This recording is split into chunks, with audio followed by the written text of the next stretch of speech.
परिस्थितियां और राहुल गांधी की समय पर जो या वो दोनों ही इस देश के मानस को प्रभावित कर रही हैं।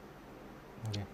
पहली बात तो ये कि इस यात्रा का क्या असर हो रहा है, इससे साबित होता है कि कोई भी दिन ऐसा नहीं है जिस दिन राहुल गांधी की यात्रा को लेकर के चर्चे ना हो रहे हों।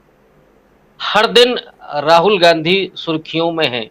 और कल तो मुझे लगता है कि सोशल मीडिया पर जो बाढ़ आई हुई थी, कल या परसों परसों की जी। तस्वीर है, वो बारिश में भीगने वाली, उसने तो इतिहास के तमाम पन्नों को उलट करके देखने की लोगों को सलाहियत दी।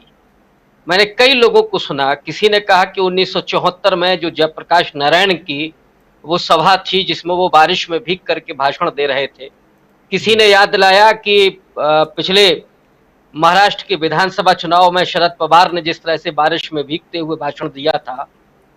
तो ये दरअसल बदलाव की तस्वीर है और एक व्यक्ति के संघर्ष की, उसके जूझने की और उसकी देश के प्रति अपनी जो प्रतिबद्धताएं हैं, उसकी तस्वीर के रूप में वो सामने आ रही है।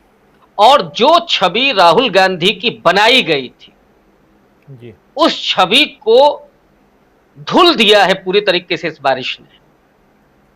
और मैं इसीलिए कह रहा हूं कि जो बनाई गई थी और उस पर हजारों करोड़ रुपया इन्वेस्ट किया गया था, लेकिन आज की तारीख में मीडिया से लेकर के सोशल मीडिया होते हुए और आम आदमी की जबान पर राहुल गांधी का नाम है। भारतीय राजनीति के नए सितारे के रूप में लोग राहुल गांधी को देख रहे हैं। और इस बारिश की तस्वीर पे तो हालात ये थे भारतीय जनता पार्टी के आईटी सेल को भी नहीं कुछ सूझ रहा था कि वो क्या करे। उसने जूतों जी। पर कमेंट किया, टी शर्ट पर कमेंट किया, कहीं माने हद तो तब हुई कि उनकी भांजी की तस्वीर के साथ जिस तरह की टिप्पणियां की गई। लेकिन अब आलम यह है कि उसके पास इस तरह की टिप्पणियां करने के लिए कोई स्पेस नहीं बचा है।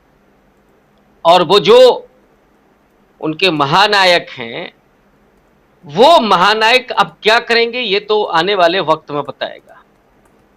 दूसरा है कि क्या ये भारत जोड़ो यात्रा इन चुनावों को प्रभावित करेगी, और प्रभावित करेगी तो कैसे करेगी, क्योंकि चुनाव पहले हो रहे हैं गुजरात में भी, और गुजरात से तो जा ही नहीं रहे हैं। हिमाचल प्रदेश में जब तक पहुंचेगी तब तक वो चुनाव खत्म हो चुका होगा। खत्म। तो पहली बात तो यह है कि जो मेरी जानकारी है कि राहुल गांधी यात्रा से ही निकल करके चुनावी सभाएं भी करेंगे। और राहुल गांधी जिस तरह से बदल रहे हैं, जिस तरह से उनकी छवि बदल रही है, उसका प्रभाव जरूर वहां तक पहुंचेगा।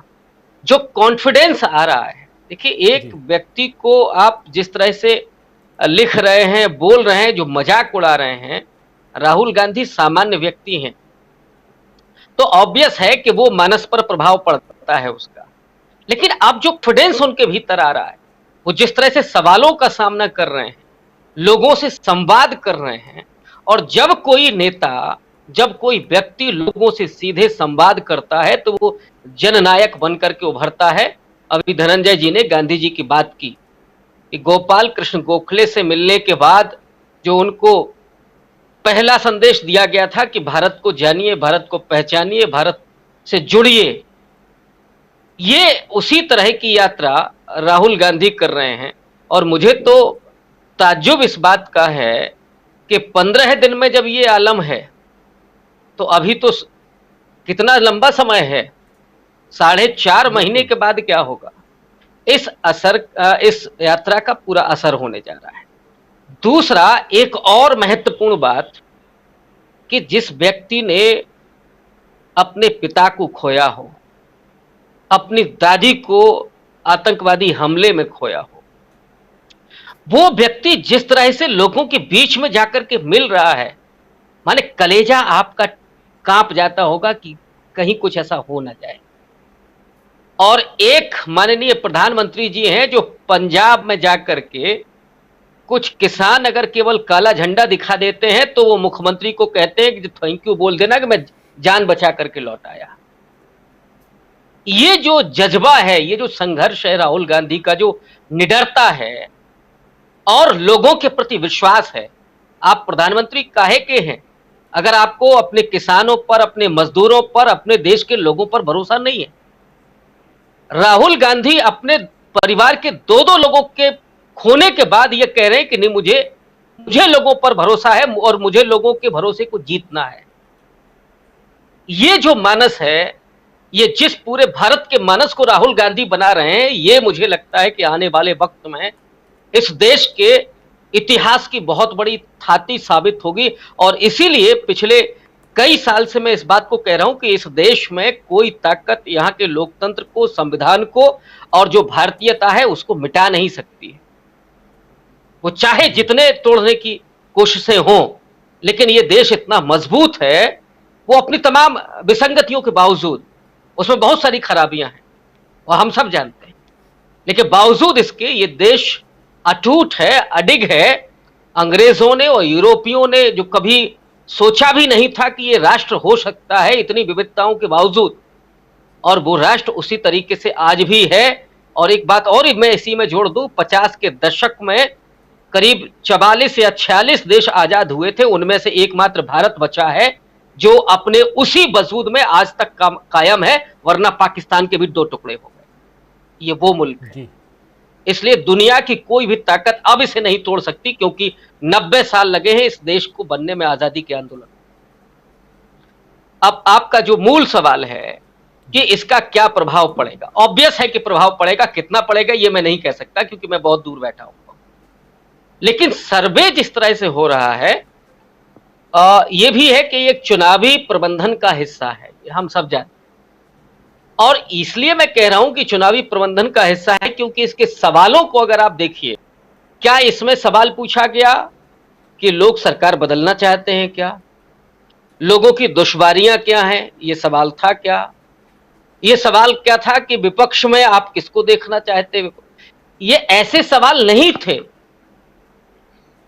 किसको वोट करेंगे ये सवाल करके आप क्या साबित करना चाहते हैं और सैंपल जो है वो कितना है, सबसे महत्वपूर्ण। सैंपल 1,00,000-2,00,000 के सैंपल से कुछ नहीं होता है, और मुझे नहीं, खैर जानकारी नहीं है कितना है, लेकिन इससे ज्यादा नहीं होगा। तो इसलिए ये भारत जोड़ो यात्रा, इसका प्रभाव होगा, लेकिन ये जो सर्वे है उसके बारे में अभी कुछ भी नहीं कहा जा सकता। और अंतिम बात, इसमें कोई दो राय नहीं है कि नरेंद्र मोदी और अमित शाह गुजरात को किसी भी कीमत पर नहीं हारना चाहेंगे, और उसके लिए वो जो भी हो सकता है, इवन अगर उन्हें कांग्रेस में भी लोगों को फिट करना हो, आम आदमी पार्टी में भी फिट करना हो, तो वो करेंगे। क्योंकि अगर ये बदलाव हो गया तो फिर 24 में तो सारा सिंहासन हिलने लगेगा। इसलिए लगता है कि ये चुनाव तो भारतीय जनता पार्टी के ही पक्ष में जाएगा, लेकिन चूल्हे अगर हिल रही हैं, घोषणाएं हो रही हैं लाखों करोड़ की, तो उन महामानव के घबराहट को जरूर दिखाते हैं। जी बिल्कुल, महामानव के घबराहट को